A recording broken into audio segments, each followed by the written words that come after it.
Right. Okay. Good evening, everyone. Thank you for joining. So even though this is the normal slot, obviously, for the parasha, but this evening we're going to do Haggada. Just a very brief thought from the Mayana Shel Torah on the parasha, which is directly relevant to the Seder. El Kli Cheres Al Mayim Chaim. The whole process of the Tahara, of the Metzora, is shaped around this idea of Mayim Chaim. Mayim Chaim, why is it that here it has to be Mayim Chaim, spring water with Metzora, more than any other tefillas? Why is it here? What goes on here? Why does it have to dip them inside? The things he uses, the bird and the hissim has to go inside the Kli Cheres El Mayim Chaim. Why the Mayim Chaim? So he brings from the Sefer Sichos Tzadikim, who says like this: the Metzora, the one who has Toras, he is at the bottom rung of the ladder. There's no one lower than the Metzora, right? He is been cast out. He's been bodod yeshiv. He's outside the machana, right? There's no, you can't get lower than him. And there's a real concern with this individual that he would fall into some deep depression, and also not only that, not only a sense of atzvus, but also a sense of atzlus, like laziness in Hazavidas Hashem. I'm finished. I'm literally chutz lamachana. There's no point. There's no possibility of return for me. And that is why we specifically use Mayim Chaim. The idea being that he is the person of all people who need support from the Mayim Chaim, the sense of the Torah being Be'er Mayim Chaim, the endless source of life, of water. We turn around to the Metzora and we say, it doesn't matter how far you've fallen, doesn't matter how far you've gone, we will bring you back with Mayim Chaim. We will bring you back with that water of life, with the Torah itself, which is of course a beautiful segue into the Haggada itself. Parshat Metzora is often, whenever, basically, pretty much, not always, but nearly always, when it's a leap year, Metzora will be Shabbos Haggada, because the idea of the central theme of being able to go me'avdus l'cheres, we take it for granted, from slavery to freedom. Of course, it's not something we can possibly take for granted. It involves a complete shift in to be able to transform, and that transition itself, the focus of the Seder, is not something simple, it's not something easy, and that's why understanding each year the Haggada anew is so central and so important. With that, I'd like to share with you a number of ideas which I hope you'll find interesting. Feel free to use them if you wish to do so. You'll start them however you want. Let's firstly begin with what you might say is a sort of broad perspective, a couple of ideas that are broad, not specific to any one point in the Haggada, but provide a broad perspective. So the Chovos Halevavos in his Shar Avodas Elokim basically distinguishes between two different types of avodah. He has multiple different levels, but the basic level, he says, is the sense of gratitude.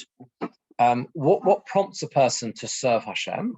The basic level and understanding that as human beings, we have a deep-seated sense of gratitude, right? We've got everything Hashem has given us, the fact that we are alive, the fact that we can function, and that is something which goes back to the beginning of creation. The deeper level, the higher level, the level beyond that, he says, V'ho'inyan hasheni, the second topic is Tovos haboirei al am min ha'amim. This is in Perek Vov.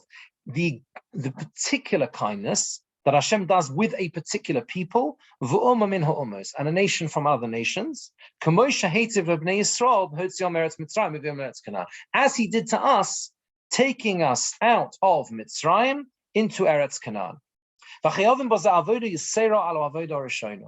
And we are obligated with this, he says, an avodah yasera, an extra form of avodah beyond the first level. And he says this is the idea, this is the concept, essentially, of what it means to be an Eved Hashem. Eved Hashem, to serve Hashem, stems from a sense of obligation. We all have a sense of obligation. The whole of the world has a sense of obligation towards the fact that we are created by HaKadosh Baruch Hu. But when it comes to us as a people, the essential theme of the Seder is the fact that we understand that we are obligated to do something more, to go beyond, to rise above, because of the fact of this deeper level of good which Hashem has given to us, the fact that he has taken us out, brought us from a sense of a place of where we shouldn't by all logical means should have been able to escape from, and yet we were able to do so. To understand this a bit further, there is a problem. There is a basic problem with a contradiction, if you like, between the word Mitzrayim and Paro.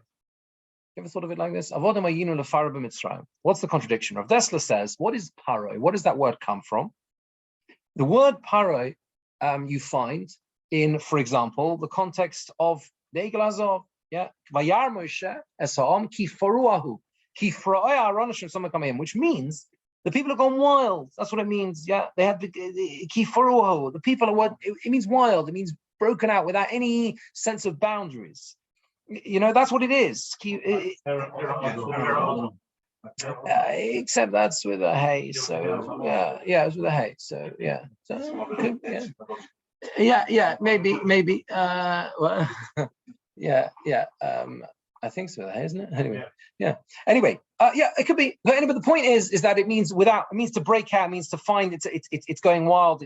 That's what happens. And therefore, there's a contradiction. Mitzrayim means Meitzah, narrow, straight, enclosed. That's what we talk about all the time. The idea of being bounded by nature, everything else. Meitzah, Korasi, Kol, Mitzrayim.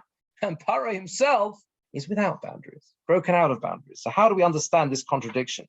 How can we both be enslaved to a Paro in a Mitzrayim? We are bounded, and yet we are not. And that he's beyond boundaries, right? So Rav Dessler says, it's not Rav Dessler, I think Ramot Miller in his Sefer on the Parsha, he says this in Parshas Shmini. He brings a medrash to explain this. The medrash says, brings a moshel, someone who has a field, and the field has a mound of stones, a gal shel troros, a mound of stones. And he sells it to someone else. The person goes and the person who buys it goes and he manages to remove all the stones, remove the rocks, and underneath he finds Maim Chaim, that word again. He finds water coming out, and he's able, the Medrash says, to plant vines in rows, and he plants beautiful things and pomegranates, etc. So everyone says, what a wonderful field, beautiful field. One day, the man who sold him the field passes by and says, why on earth did I sell this? Oili, the Medrash says, shekach mocharti. Why on earth did I sell this field? Oili shekach otzeisim yodi. You know what I could have done with this field? I thought this field was nothing. This field was full of rocks. It was useless. I sold it. And what a terrible thing I did, because had I not sold it, look what I could have built out of it. So the Medrash says, Kacho Yisrael b'Mitzrayim gal shel troros. They were a mound of stones. As the Pasuk says in Shir Hashem, Gal no'ol achosi kalo, Gal no'ol, they were like a locked-in mound. There was nothing that seemed to be done with them. And then when they come out, the Pasuk says in Shir Hashem, Shlachech pardes rumoinim. They become a pardes, an orchard of pomegranates. That's what we say. What? Right, Shir Hashirim. Yeah, many of the whole way through Shir Hashirim. Yeah, exactly. The whole way through Shir Hashirim, we find the exactly that comparison. So the point is like this: is that we think that where there is a permissiveness, a total permissiveness, you can develop freely. You can do what you want. You can be who you want to be. Isn't that wonderful? Free. Paro, you'll say Paro Adam. Paro, Aaron, completely free, break free, do whatever you want like Paro. But what we learned in Mitzrayim is that on the contrary, the unbounded freedom, the idea of permissiveness in sense of morality, because that's what Paro represents, that's the wildness of Paro, that creates a situation where you realize that you are restricted in a land of freedom. You are completely restricted. You're bounded in. He says like this. He says that it's the same with people. What we learned in Mitzrayim was that when we understood that the perspective, the Egyptian perspective on life, to be free and wild in every sense, was actually restrictive. It was actually restrictive. That's really what it was. When you have a situation, he says, of complete freedom, looseness, do whatever you like, permissiveness in every way, the heart feels ultimately restricted, confined. The heart begins to feel like it's in Mitzrayim because there is no order, there is no Seder, there is no understanding of what it means to reach for something beyond, something spiritual, ruchnius. And when we came out of Mitzrayim, we understood that actually being free to do what you like is not the aim. The aim is to create out of a mound of stones, that's what the Medrash is saying, yeah, a neat row. That's the Medrash emphasizes the rows in the orchard, right? The rows of pomegranates, the rows of vines. That's the emphasis, the Seder. It sounds restrictive, but Avodas Hashem is understanding that that is not restrictive at all. That is truly liberating. That's really what it is. The paradox there between Paro and being Melech Mitzrayim is not a contradiction, because complete wildness leads to restrictiveness. What leads to true freedom is a sense that actually my freedom is created by my living a bounded life, by my living a life with morals, a life with responsibility. That's the message that he says. So when we talk about Avodas Hashem, which is again, of course, as we said, is the focus of the whole evening, as the Chovos HaLevavos says, of the whole Seder night. Let's pick out one point from the beginning of the Haggada, which is specific to this year. This year is Friday night. We will say the concept of, in Kiddush, we'll say, Shabbosos Limnucha U'Moedim L'Simcha. Now, Rav Dessler says there is a fundamental distinction between Shabbos and Yom Tov. What is the difference? He says Yom Tov we would define as simcha, right? Moedim l'simcha. What is simcha? Simcha is understanding and creating something through simcha, through something external. He says it's called hasaga derech hayesh. There is something there. There's something external that we use to inspire us. That's what simcha is. Simcha is meant to. It's something external. We create ideas and images in our mind. They bring us to a level of simcha. That's what Yom Tov is meant to do. Shabbos, he says, is very different. Shabbos is menucha. Shabbos is coming close to Hashem through a sense of menucha, through a sense of tranquility. The word Shabbos means to stop, to cease. Everything stops. That, he says, in a sense, that is a higher level. That is the level of coming close to Hashem through his spatzlus, through nullifying oneself. There is no external, there's no externals there. There isn't an external simcha bringing me to a state of closeness to Hashem through simcha. On the contrary, I am ceasing my own creativity and submitting myself in that way to HaKadosh Baruch Hu's will. And that is the level of closeness that Shabbos brings us to. That's what Rav Dessler says on Kiddush. So it occurred to me that maybe we can say that this is a beautiful way to introduce the Haggada, particularly this year when it comes to being, as I said, Leil HaSeder being on Shabbos. There is no one single derech in Avodas Hashem. There isn't only one pathway. Sometimes we come close to Hashem through Moedim L'Simcha, through Simcha on Yom Tov, that sense of Simcha. There's something external that inspires me. There is something out there, like that's what in that sense, the Simcha of Yom Tov, which inspires me. Sometimes we come close to Hashem simply through a sense of menucha, a sense of acceptance, a sense of ceasing, because we accept and hand ourselves over to Hashem's will. That's a different derech, but it's equally important, it's equally vital. And the reason why this particularly was on my mind was because of an incredibly moving event that I was at last week. It was an event born of tragedy. There was a family we're very close to in Hadley Wood, who he was one of the Gaboim, actually, the shul. And they actually joined the Kehillah. I'm going to say what it is. They joined the Kehillah similar time to we did, 2010. They moved over from another part of London, and he got very, very involved. Eventually became one of the Gaboim. Shortly after we joined, maybe a year after, about 10 years ago, sadly, his wife was diagnosed with motor neuron disease, tragically. And so over the 10-year period, we saw, really, really tragic decline, over every year, every month. She was an amazing person, incredibly positive, would come even if she try and get to shul, and just an amazing person, always smiling, always happy. She passed away last week, and the Shiva ended on Sunday. And I went to the Shiva, the last night of the Shiva on Sunday in Hadley Wood, and her husband spoke at the Shiva, and it was so immensely moving.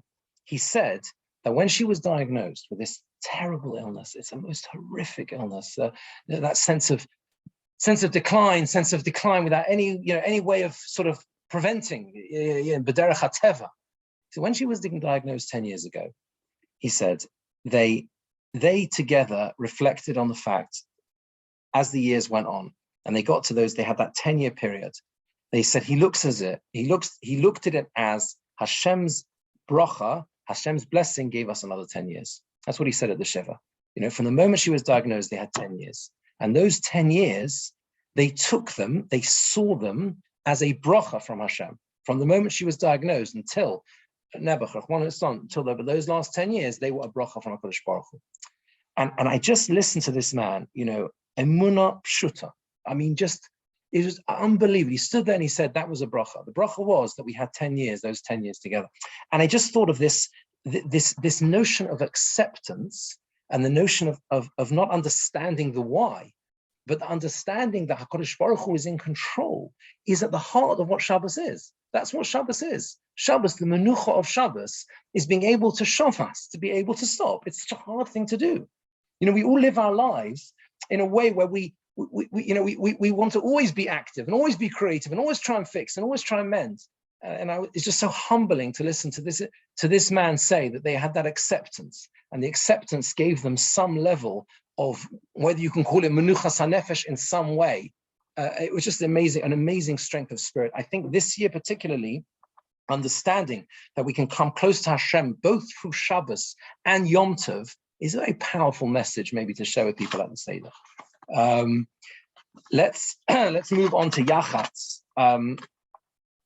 So Yachatz, there is a Haggada from the Shem Shmuel, or the parish called Chastei David, and on Yachatz he says that he brings the pasuk with Yaakov Avinu.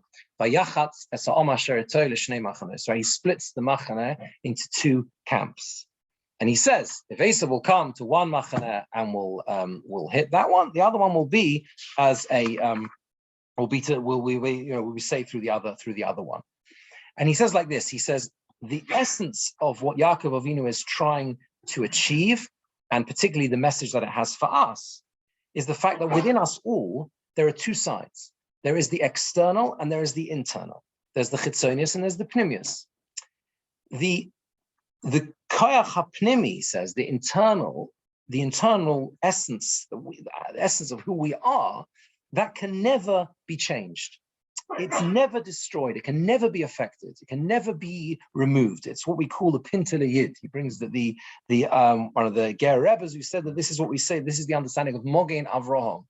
What's the Mogen Avraham? That inside all of us, HaKadosh Baruch Hu protects that sense of who Avraham Avinu was. He's Mogen Avraham. Hashem protects that within all of us. It's a Hasidic word, but it's okay. It's fine. It's good. Yeah, it's the idea that there's nothing there that can affect it. There's nothing there that can damage it. The idea of Afal Pi Shechata Yisrael, who whatever a person's done wrong and Neshama is Tahora, it's all inside. That's how it is. When Yaakov Avinu splits the Machana, he is sending a message for generations that our people reflect the nature of each individual person. Each individual person consists of this internal essence and also the external. The splitting of the machana is there to preserve the internal. That if he can affect me externally, he will never touch me internally. So he wants to say that this is the message we send through Yachatz. We break the matzah and we say there is one half we will always preserve. It doesn't matter what will happen to the other half, but this half we will always keep back. This half we will always preserve. And the message perhaps is, the message and the idea that he's, I think, trying to convey here, perhaps, is the fact that right at the beginning of the Seder, when we break the matzah, we send a message to ourselves that we need to preserve what we can, and whatever we preserve matters. Whatever we manage to hold back counts. There is a sense that runs through the matzah in that way. The idea is that lechem oini never managed to rise. It's only the minimum. That's all that's left. And we take even the minimum that we have and we break it in half. And we say, this half I'm going to keep. This half is I'm going to use. Yeah, it's obviously a Hasidic shavur, but I think it has such a powerful message. So it's trying to compare Esav as reflecting the Gashmius, Esav. Is that the external? I think that whether Esav is the idea that there is something negative and external that can affect us, that's the overriding message. Esav causes Yaakov to be to split the machaneh, but Yaakov doesn't give up hope because Yaakov knows that he will always be able to preserve that. He will always be able to hold that back. So we do the same thing. We're beginning the Seder, we split the matzah. I'll always be able to hold to this. I may not hold. Yeah. That piece part. Yes. That may be. Okay. So maybe does he say that? Yeah. Okay. So that would link to it. What I thought of though when I saw this vort, I thought of the sense of a beautiful story that there was this was a story that was told in an Arachim seminar a number of years ago. They told the story, which is such a well-known story. He told the story, he was trying to inspire them to help support this Kiruv organization. And he says, every time you give something to support it, you save one more Jew's life. And he told the well-known story of Oskar Schindler and how, beautifully portrayed at the end of that film, where they come to him as Hafkar Satov, and they give him that ring. You remember that scene, right? They give him the gold ring. They give him a gold ring, and inscribed on the gold ring are the words, right? One who's right? Anyone who saves one life is as if he saved the entire universe. And what does Oskar Schindler do at that moment? Whether this is actually happening, who knows? But this is what they say. Yeah, he cries. Why does he cry? Because he says, with this gold, I could have saved one more Jewish life. They bring out. That's what he says, right? That's what he says. So that's the story he told at the seminar. And what happened was when he finished telling the story, there was a woman there from Mexico and came up to him, and he said, and she said to him, I want to help, but I don't have very much money.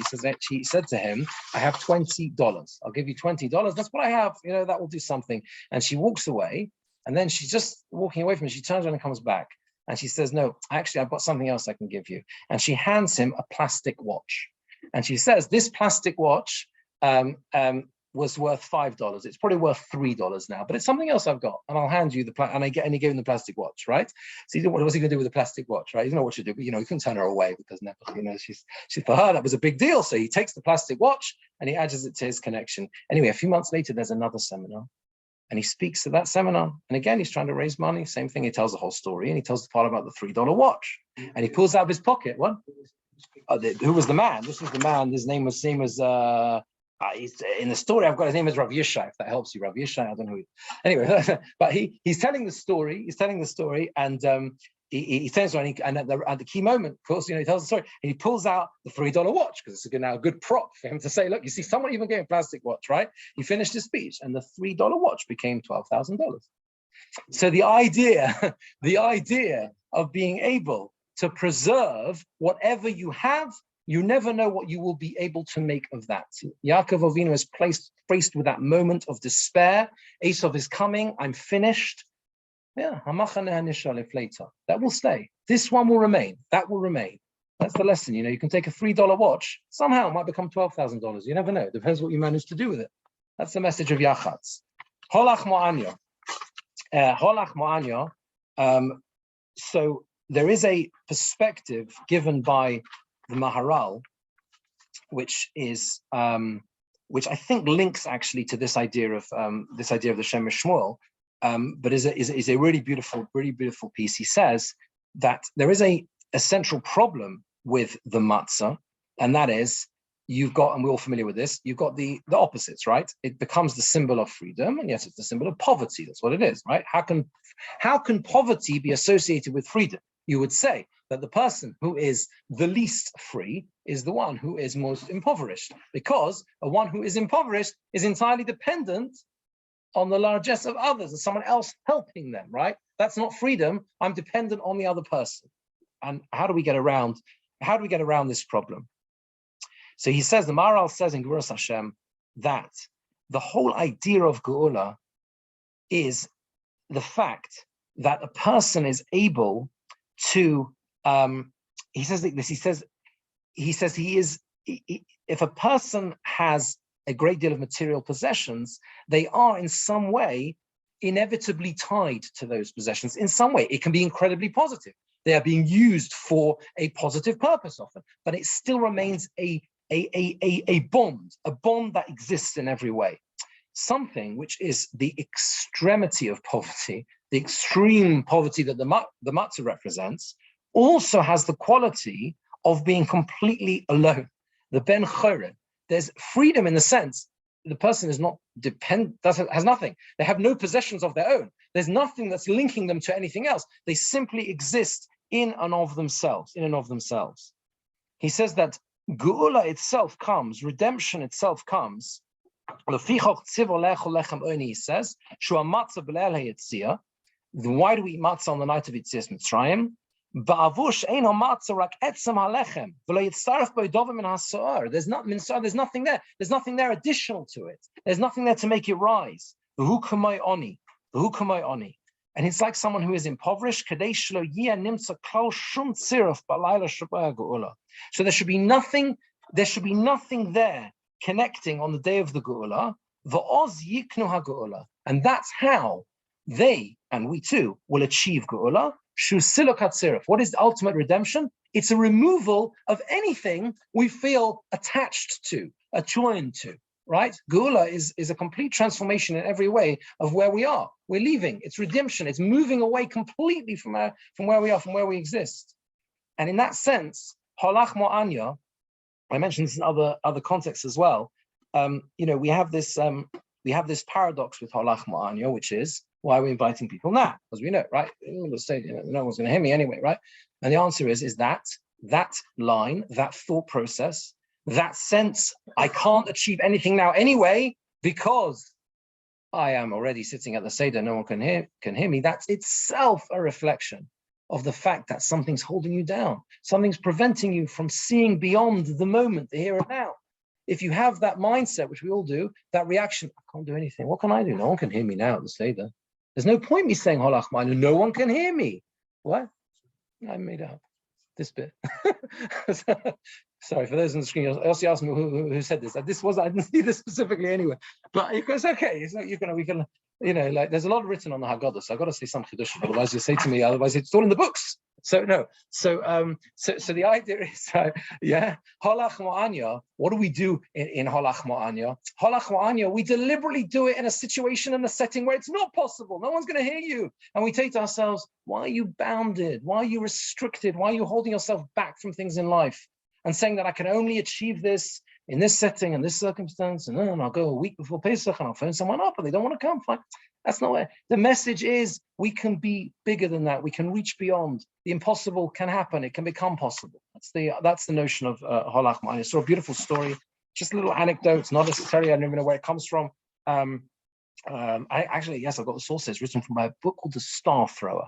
There's a story of a man who goes to the story, goes to the ocean to do his writing, whatever. He's walking along the beach before beginning his work. And he's walking along the shore and he looks down at the beach and he sees someone moving along the beach. And he doesn't know what he's doing. He's walking in a very funny way. And he sees that it's a young man.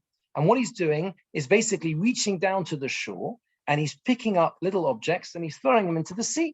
And he comes up to the young man and he says to him, what are you doing? What a strange thing to do. And the young man says to him, listen, I'm throwing starfish into the ocean. The starfish have been washed up. And so the man says, why are you throwing starfish in? So the man says, well, the tide is going out. And if I don't throw them in, the starfish are going to die. So the man says to him, do you not realize how many miles of beach there are along this coastline, right? Do you know how many thousands of starfish have been washed up? Right, and will not make it back to the sea. You cannot possibly make a difference. So the young man bends down and he picks up another starfish and he throws it into the ocean. And he looks at the man and he says, it made a difference for that one. And that's life, right?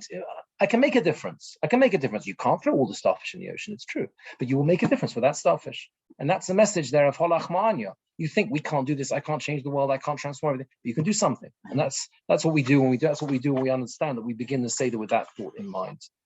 Sorry to move relatively quickly on, just trying to cover as many ideas as we can during the time that we have. So in the Haggada, we emphasize Yumei Chayecha Hayomim, Kol Yumei Chayecha Haleilos. That's right, there's a fine place. Okay, so now the question is, here we go. Yes, Rabbi Birnbaum Azaria. Arini Kvinchim Shana. Ad shlosh mezem, etc. Amati is chomer shan kol mechayecha, mechayecha yomim, kol mechayecha halelos, kol mechayecha halelos. So the Nesiva Shalom says like this. He says the mitzvah of Yetzias Mitzrayim is to understand the pathway of the derech hachaim, the way we are meant to live. We live in a sense of Mitzrayim. That's how we live our lives, the tumah of Mitzrayim. Our duty is to exit Mitzrayim. The Torah says, "Leman tiskar es yom tzeischa me'eretz Mitzrayim kol yomei chayecha," to remember the idea that it's a constant battle. Kol yomei chayecha. You always have to remember. We always have to remember to go out of Yetzias Mitzrayim. But he says, Yimei chayecha is hayomim. That's what we say emphasize in Haggada. Yimei chayecha hayomim. Ben Zoma says, Yimei chayecha hayom. What are the yomim? The yomim, he says, the days is the zmanim hatovim. Those are the good times that we have. That's the good times that we have. That's the times when we understand the message and the mission. We're on track. Things are going well. We know where we want to get to in life. We know where we want to get to in our Yiddishkeit. We understand Torah, mitzvahs, we're inspired. That's the yomim. That's the yomim. Shekol hashlichos, he says, Avora yorad la'olam, hi leman yotzim Mitzrayim. Those are the days when we understand that we're only here to leave Mitzrayim. There are days like that. There might be few and far between. There are days.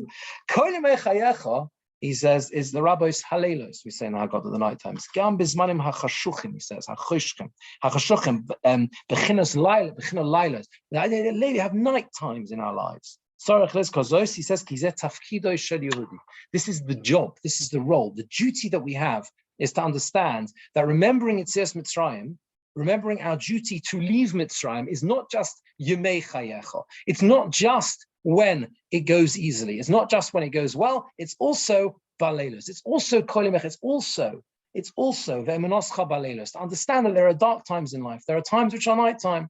But that's the time specifically to emphasize that we have that emunah. We have that ability to stay strong and the ability to continue the pathway, to continue what we're supposed to do, even when things seem difficult, even when it appears difficult to do that.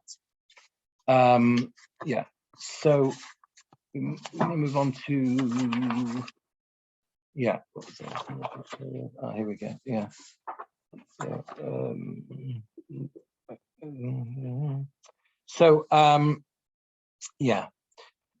So the idea of when it comes to the Arba Bonim, there is a question about a distinction between the Chacham and the Rasha.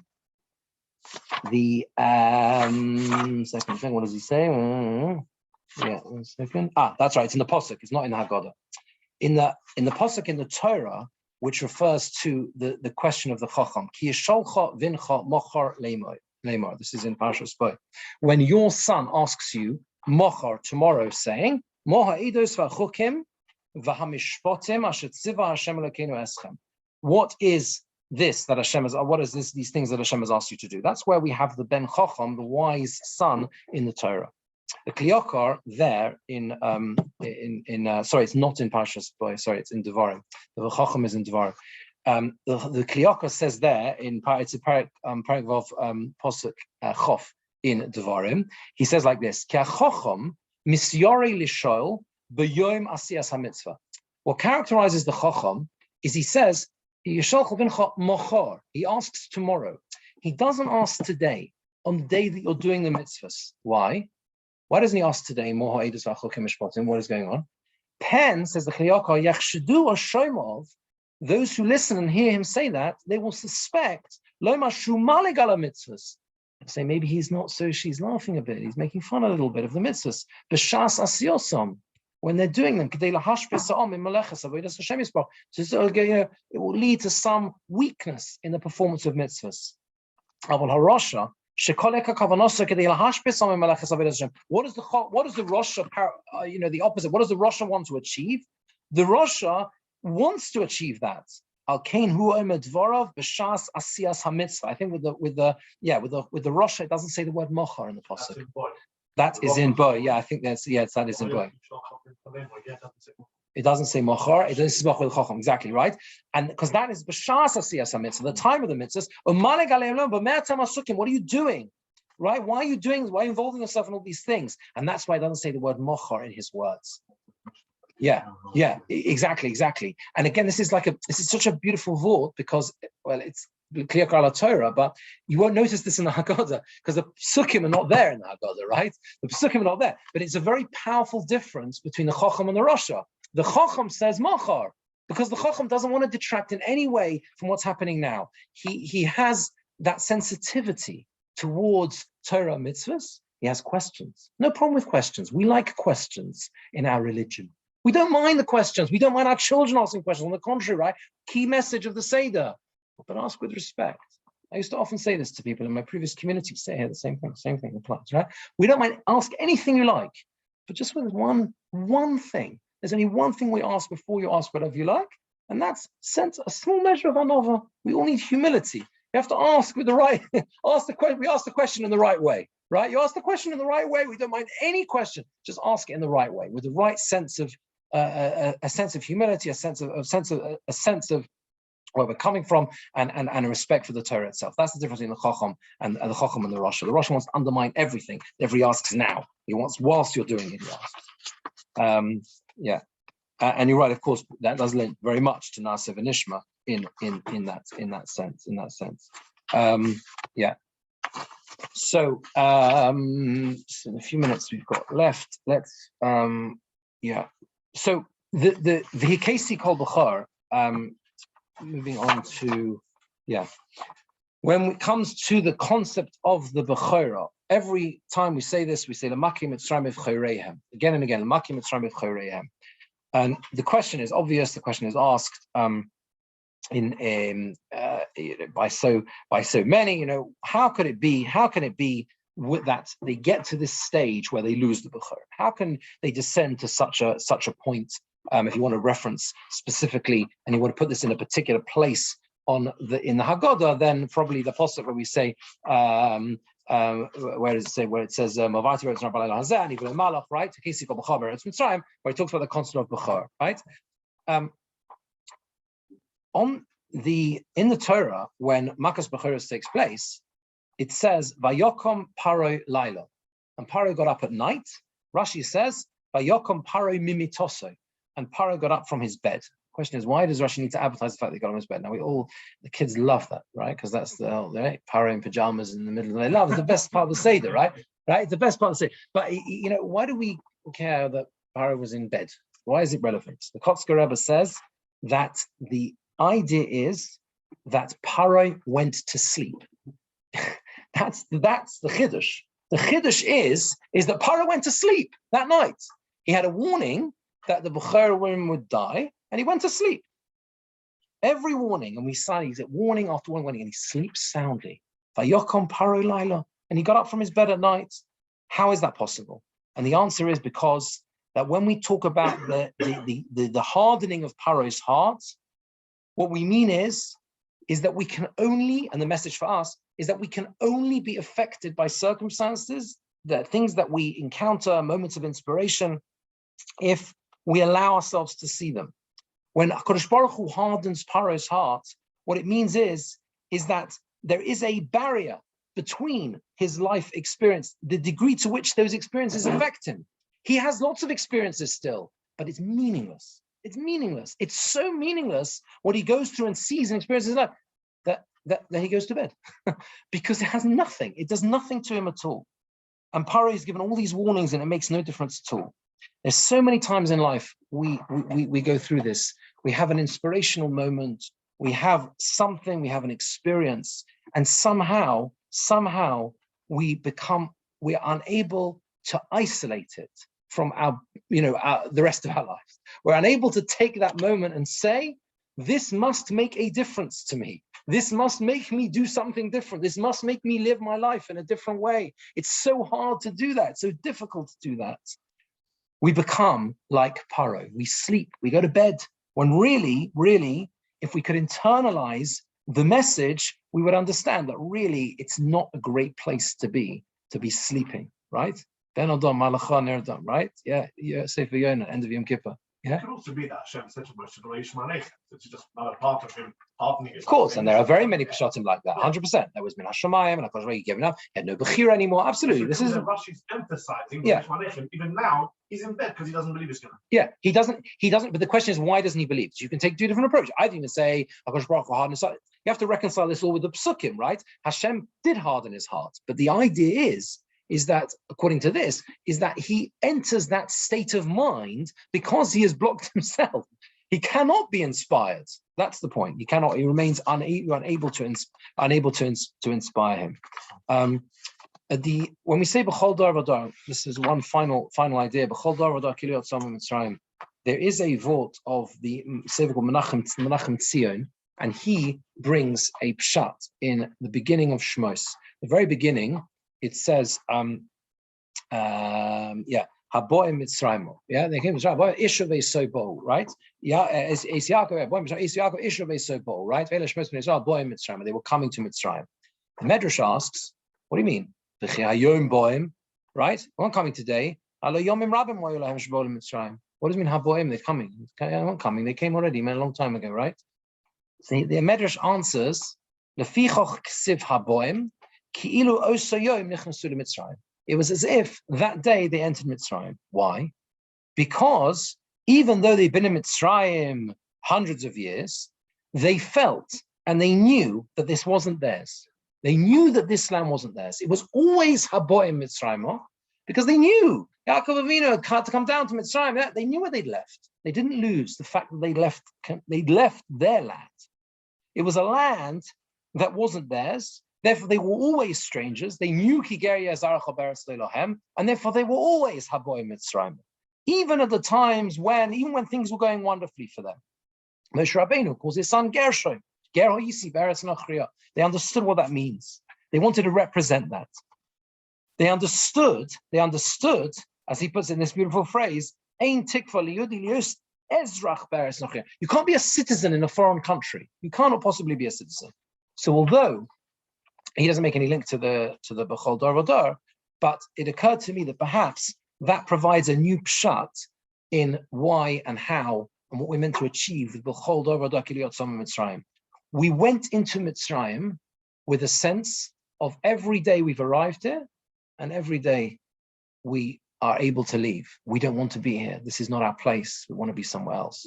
B'chol Dar V'Dar Chayav Adam Liras Esatzmi Mitzrayim means we need to live our lives with that constant sense of, number one, gratitude, as we began the share, right? The idea of Zechova Salavova says that extra higher level of Toval, Asher Go'alanu, the idea that HaKadosh Baruch Hu redeemed us, and therefore the sense of gratitude that we have for him, but also to live our lives with the same sense of movement. We go out of Mitzrayim, right? The same way we came in. We came into Mitzrayim, Haboim Mitzrayim. They were constantly coming in. They never stopped. Every day was that we just arrived and we have to get out. That's how we're meant to lead our lives. We should always lead our lives in that way, with a sense of movement, a sense of purpose, a sense of driving forward. I'm not going to stay in Mitzrayim. My ancestors were there for hundreds of years, but they never stayed. Every day they came. Every day we got it. Only got it today. So for us as well, every day we're leaving. Every day we're out.